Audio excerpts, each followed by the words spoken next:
Study Guide to Tsgt October 1st, 2023 47. Section 12C, Change and Problem Solving Required. 12.9, Change Management. Change is inevitable. We know changes are taking place every day, all around us. Change is appropriate when there is a perceived gap between what the norms are and what they should be. Organizational change is not automatic. It is the deliberate adoption of a new idea or behavior by an organization and the establishment of new norms. These norms can involve technology, tasks, structure, and resources, including people. First, leaders must do their part to create an organizational climate conducive to change by explaining the limitations or shortfalls of the present process and the possibilities and benefits of the proposed change. Next, leaders must facilitate the change itself by walking airmen through the change, explaining the details, and answering questions. Finally, leaders should show appreciation for those who contribute to the change and help refocus those who do not. Tough-minded, realistic optimism is the best quality a leader can demonstrate when coping with change. Resistance to change. The first reaction to change is often perceived as resistance. An essential element for preventing or overcoming resistance to change is establishing a well-thought-out plan. Planning enables the change agent, the person advocating for or leading the organizational change, to build confidence, anticipate questions, develop courses of action, and address opposing perceptions. 5 of the most common responses to change are briefly described here. Distrust. Imposed change that significantly affects an organization will often be met with tough questions to ensure the change purpose and intent is clearly understood. Leaders who are not prepared to clarify or explain thought processes behind the change will not easily overcome employee doubt and will struggle to gain employee buy-in. Uncertainty. When faced with impending change, people may experience fear of the unknown or see the change as a threat to organizational stability and their job security. Employees may wonder if they will still have a job, if they will be able to do the new job, or if they will have to learn a new program or process. Self-interest. People often consider the position they currently have or their role in the existing environment, and question the direction and capabilities of those in positions of power after the change is implemented. Different perceptions / no felt need to change. Even if you think people recognize the need for change, they may see the situation differently, particularly if the change has been dropped on them. Maintain an environment of open communication to build support for the change and reduce the amount of employees who inwardly resist it. Overdetermination. Ironically, organizational structure may be a barrier to change. For example, a mechanistic structure that relies on strict procedure and lines of authority may be so rigid that it inhibits change and possibly damages professional relationships. Study Guide to Tsgt October 1st, 2023 48.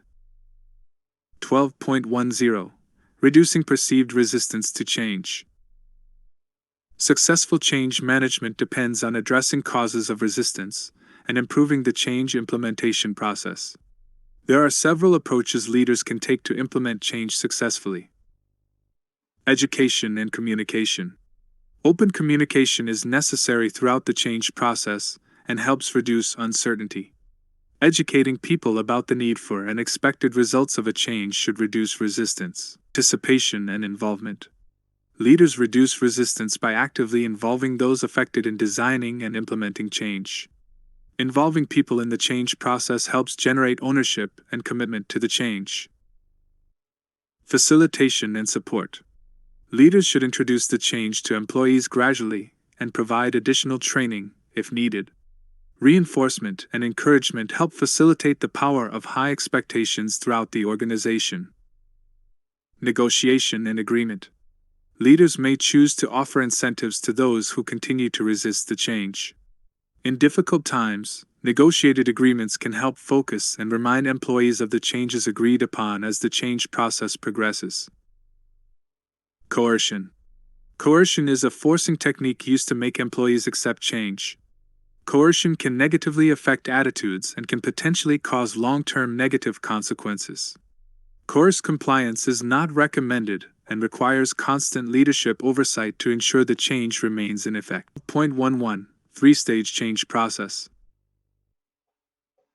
Although there are a wide range of various change processes, the change process model proposed by renowned social psychologist Kurt Lewin recommended leaders view change as a three-stage process: unfreezing, changing, and refreezing.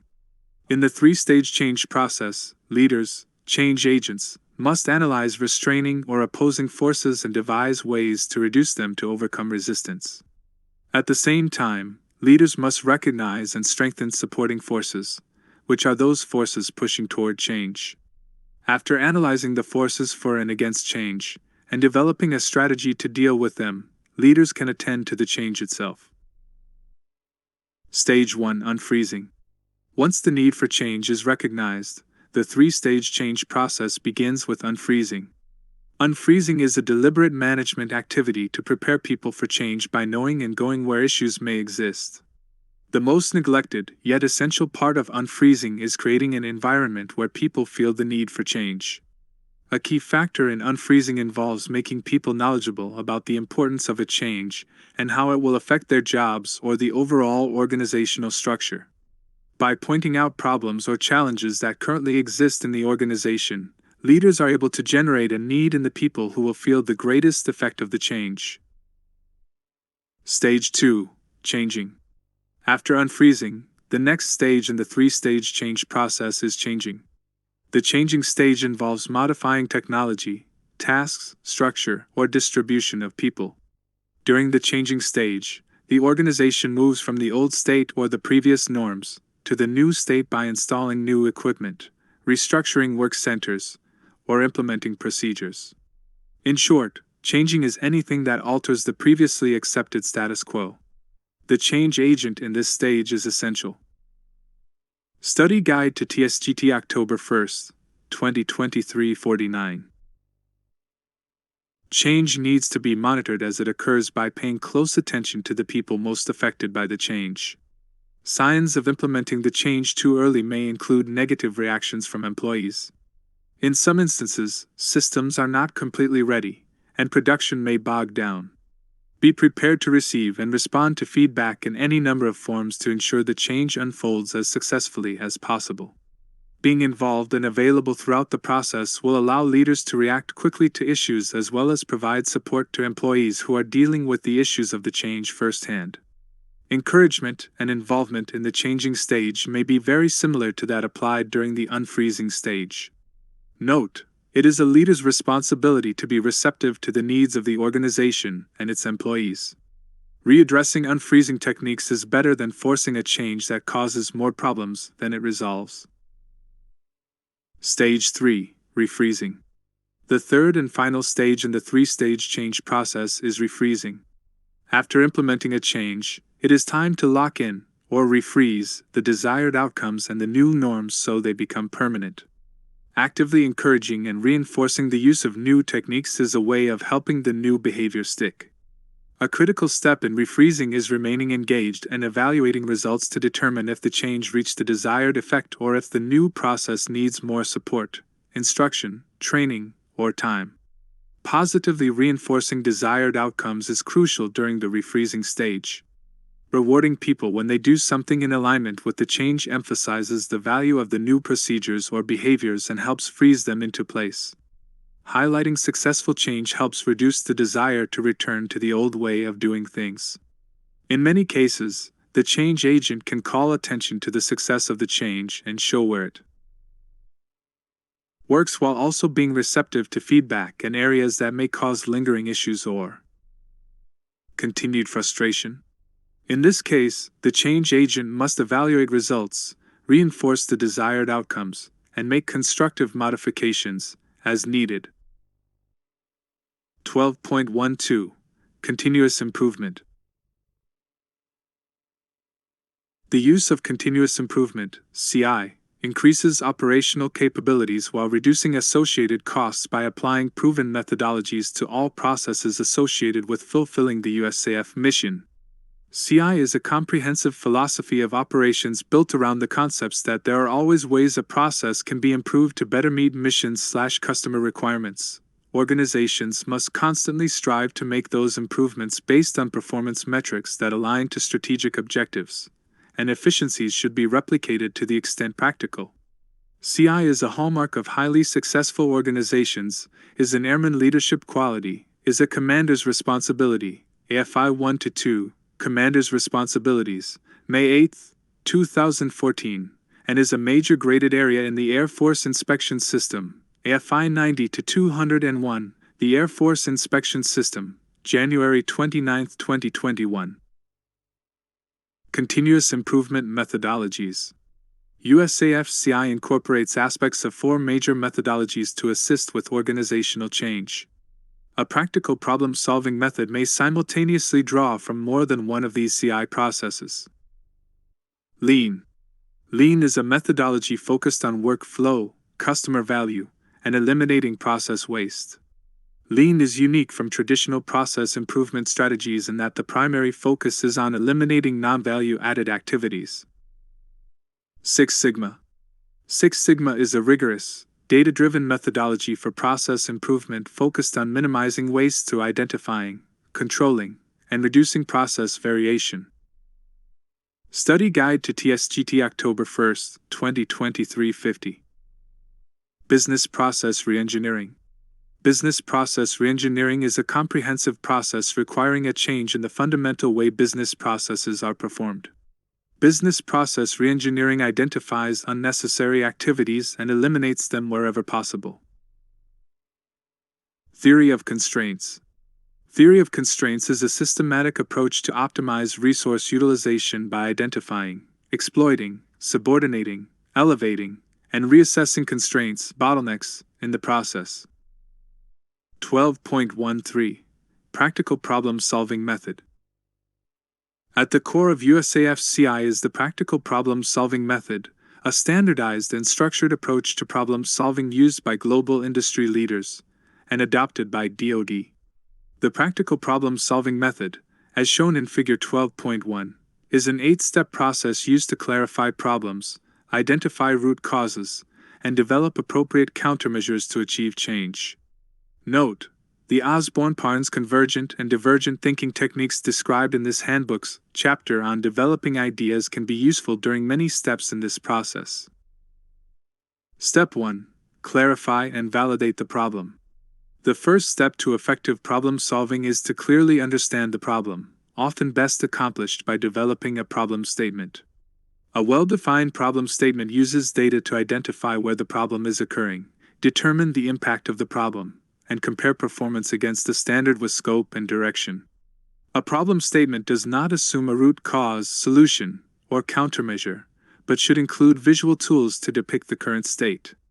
The who, what, when, where, and significance of the problem statement should be validated by data. This is done by collecting and analyzing data to validate the existence and magnitude of the problem. If data does not exist, the effort should be paused to collect and analyze the needed data before moving forward. This step incorporates the mess finding, data finding, and problem finding aspects of the Osborne-Parnes model. Step 2. Break down problem and identify performance gaps.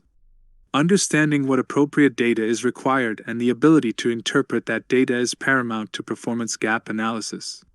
Step 2 effectively frames and supports the problem in Step 1. Once the problem statement has been identified and answers the who, what, when, where, and significance of the problem. Figure 12.1. Practical Problem-Solving Method. Study Guide to Tsgt October 1, 2023 51. Further analyze the data in comparison to the expected outcome. The expected outcome is the objective from which to measure the gap between the current state and end state, the expected outcome, and highlight opportunities for improvements, also called the performance gap. Step 3. Set improvement targets. USAF leaders establish a vision of what an organization will strive to become, the ideal state. In Step 3, process owners or project managers set improvement targets based on expected outcomes and strategic goals and objectives. Targets help define the required performance levels to achieve the desired end state. Targets should be challenging but achievable. Step 4. Determine root cause. USAF leaders often find themselves addressing problems which have been solved many times when previous problem-solving efforts were directed at symptoms of a problem rather than root causes. Root cause analysis often involves applying a trade-off between digging as deeply as possible as opposed to finding the deepest point within the team's sphere of influence. The correct root cause should be validated by using the same data used to define the problem in Step 1. Step 5. Develop countermeasures. Step 5 is where potential root causes are addressed with countermeasures. Consideration should be given to the most practical, efficient, and effective countermeasures. Valid countermeasures will close performance gaps and should move the organization closer to the ideal state. When developing countermeasures, strive for process improvement change that is sustainable and repeatable. At the end of Step 5, obtain a vector check to ensure strategic alignment with the desired outcome is still moving in the appropriate direction. Remember, the impact of a solution is a combination of the quality of the solution and the acceptance of the solution by people who implement it. Judiciously involving employees in the development of countermeasures generates buy-in and ownership of the solution and its success. This step incorporates the idea finding, solution finding, and acceptance finding aspects of the Osborne-Parnes model. Note: techniques discussed in this handbook's chapter on developing ideas can be particularly useful when developing countermeasures. Defer judgment and allow a period of time to let ideas flow freely. Brainstorm potential countermeasures, even those that may seem odd or unusual, before evaluating and selecting a solution. Step 6. See countermeasures through. Step 6 is seeing countermeasures through to execution and tracking detailed implementation plans for each countermeasure approved in Step 5. Reviews and progress checks should be updated regularly on all tasks until countermeasures have been implemented, or until deemed unnecessary. Step 7. Confirm results and process. Step 7 compares the results of implemented countermeasures to the identified performance gaps, improvement objectives/targets, and the expected outcome. Sustainability and repeatability of the improved process should be verified. Results are measured by data and analyzed to confirm the project's intent. Processes should be monitored for performance relative to the baseline developed in Steps 1 and 2, relative to targets established in Step 3, and relative to the solution implementation. Illustrate confirmed results with appropriate data tools which link back to performance gaps and improvement targets. Incorrect root cause determination is the most common mistake made during CI efforts. If targets are not met, it may be necessary to return to Step 4. Study Guide to Tsgt October 1, 2023 52. Step 8. Standardize successful processes. Step 8 is the most commonly neglected step of the entire practical problem-solving method. However, it is important to ensure the results of the efforts made in previous steps are codified. In Step 8, consider the answers to following 3 questions. What is needed to standardize the improvements? Possible answers may include a submission to the Airman Powered by Innovation program or change requests for technical orders, instructions, manuals, material, and suppliers. How should improvements and lessons learned be communicated? The wing process manager should be made aware of the success. Inputting information into the USAF CI portal, conducting key meetings, writing publications, utilizing public affairs, informing the chain of command, or populating data collection sites. Were other opportunities or problems identified by the problem-solving model? This project may have identified additional problem-solving opportunities that should be recognized and addressed. 12.14. Levels of problem-solving. Consistently applied, the practical problem-solving method provides an excellent tool for making data-driven decisions with regard to management, process change, and the sharing of best practices, ensuring actions lead to the desired results with minimal waste. It also ensures the results are aligned with the needs of the organization. 3 different levels of effort are available for accomplishing this method initiative. As a standardized template for solving problems and performing process improvement initiatives, the practical problem-solving method is flexible enough to be effective at any of the following 3 levels. Just do it, also called point improvement. The just do it approach involves one person, or a small team, and can be accomplished in less than a day. Examples could be using torque wrenches instead of adjustable wrenches or routing paperwork electronically rather than through physical distribution channels. Rapid improvement event. A rapid improvement event consists of a small team of individuals, usually subject matter experts, and can be accomplished in less than a week. It is designed to develop and implement countermeasures after appropriate project preparations have been made. Examples could be improving aircraft servicing cycle times or improving first-time pass yields on task management tool taskers. Improvement project. The improvement project setting requires a large team and is conducted over a longer period of time. Examples could be shortening aircraft annual overhaul cycle time or writing software to track annual overhauls. 12.15 Project Management. Although there are many definitions of project management, for the purpose of this reading, project management is defined as the process of leading, coordinating, planning, and controlling a diverse and complex set of processes and people in the pursuit of achieving an established objective. With this definition in mind, it is important to emphasize that a project is not a program. Programs are ongoing. A project is temporary, based on an established objective that has a generalized time frame attached to it. Study Guide to Tsgt October 1, 2023 53. Project Management Steps. Project management uses a unique array of terminology to identify and communicate its principles and uses. Basic terminology is primarily found in the steps of project management and is explained below. Define the project objective. Identify the objective or improvement to be achieved by the project. What is being satisfied by the project? What is the expected outcome? Develop solution options. How many ways might you go about solving the problem? Of the available alternatives, which do you think will best solve the problem? Plan the project. Planning is nothing more than answering questions: what must be done by whom, how, for how much, when, and so on. Execute the plan. People sometimes go to great lengths in effort to put together a plan, but then fail to follow it. Follow your plan. Monitor and control progress. The project manager must monitor and control by being present and making appropriate decisions. This is where to determine whether or not the plan was sound and make adjustments. Are we on target? If not, what must be done? Should the plan be changed/modified? What else have we learned? Close the project. Once the objective has been achieved, there is still a final step that should be taken.